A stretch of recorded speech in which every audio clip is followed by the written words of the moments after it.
Paano natin masisiguro ang pagkuha ng mga tao sa larangan ng pangangalaga? Sa loob ng probinsya, may mga hakbang na isinasagawa upang itaguyod ang paggamit ng mga dayuhan. Masarap. Ito ay isang espesyal na tahanan para sa mga matatanda sa Misato, Takasaki. Mayroong 29 na matatanda na nangangailangan ng pangangalaga tulad ng pagkain at paliligo na nakatira dito. Sa pasilidad na ito, isinusulong ang pagkuha ng mga dayuhan.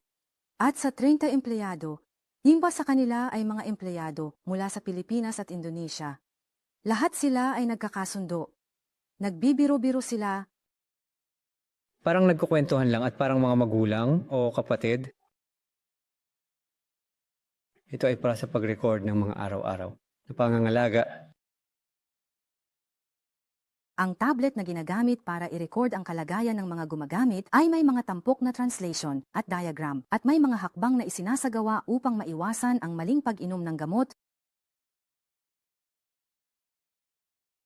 Bukod dito, sa pasilidad na ito, nagtatag tayo ng bagong kumpanya upang isama ang mga mahuhusay na dayuhang talento sa buong industriya ng pangangalaga sa probinsya at nagsasagawa ng matching business para sa mga dayuhan na gustong magtrabaho sa Japan at mga suporta para sa pagtanggap ng mga dayuhan.